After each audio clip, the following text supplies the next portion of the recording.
Hello out there, and welcome to my redstone variants.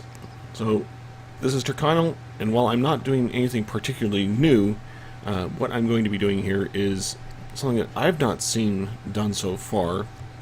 Possibly there could be another video out there, but what I'm doing is taking a couple ideas and smashing them together. So what we have here is the basic layout for each of the lines for this redstone project. We have a double timer. The purpose of this is to allow for a mob farm. Now, in some mob farms, it's completely automated, and for example, in a blaze farm or a like a gold farm, you'll have a piston that would crush the mob for a certain period of time, either to kill or to bring them near death. Most of those redstone setups only allow for one type, meaning either it's killing them automatically always, or it's going to bring them to a certain health. This layout here is meant to allow for both. Basically, you flip a switch and you choose whether it's doing it automatically or as a manual process. So I'm going to go place blocks to get the elevation pieces in place, and then I will show you how to connect it all together. We have the basic layout for the elevations. There's a few pieces I've not put in quite yet, as those will be placed alongside the redstone. So we are going to start over here on the green side. So this is just a simple hopper timer.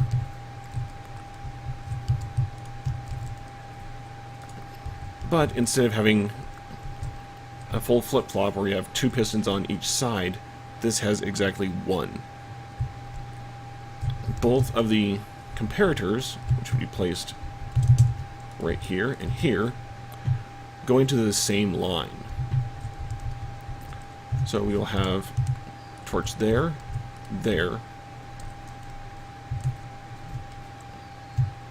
Place two blocks atop those, redstone across the top to connect them, and redstone torch there.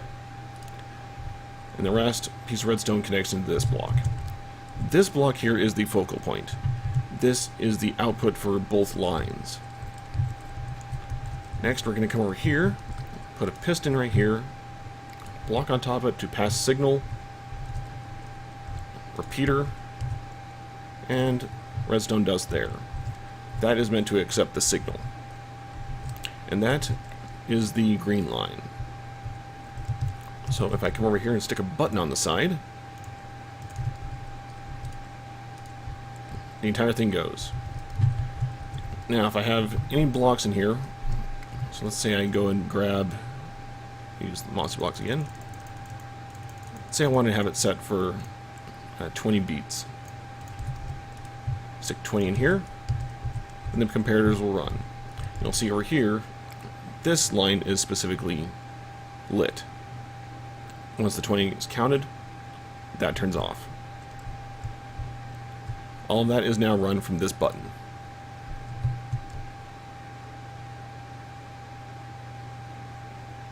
That's part one.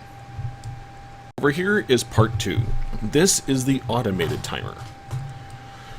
So for this one, let me go down here, put a block up so I can get my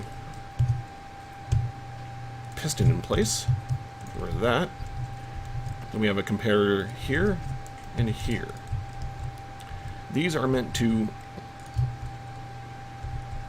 flip-flop this piston timer. Oops. Down there. Then we get our hoppers in place. We'll go set this timer again for just... This one's going to be fully automated, so we'll say, go for a little bit longer. We'll do this with 25.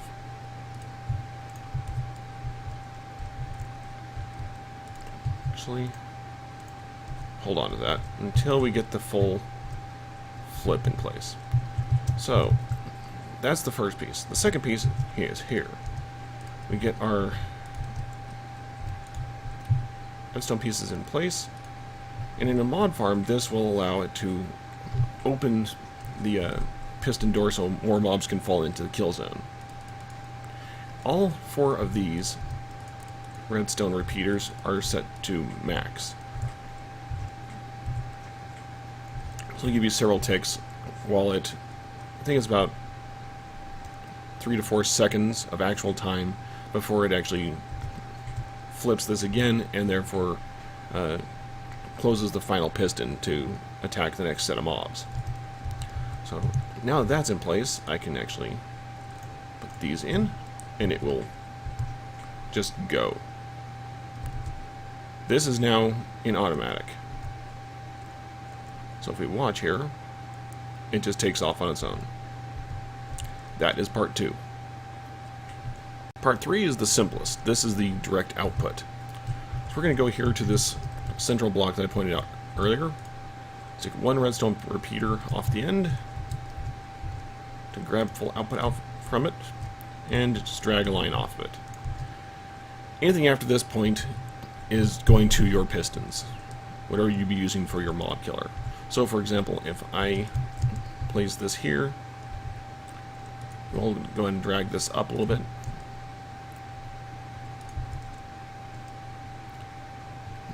Place my repeater here. Get a block on the end. This will now act on its own. So as that flip-flops, redstone signal will end, and this will close. Right? And there you have it. That's part 3. Part 4 is this red line. This is the connection between the two and to set which one you will be using. It itself is quite simple. We're just going to run some redstone across these blocks here. Redstone repeater into this block. And a torch on this block. The purpose of this is you don't want both timers allowed to run at the same time. By triggering this one, this piston to go up, it disables this line.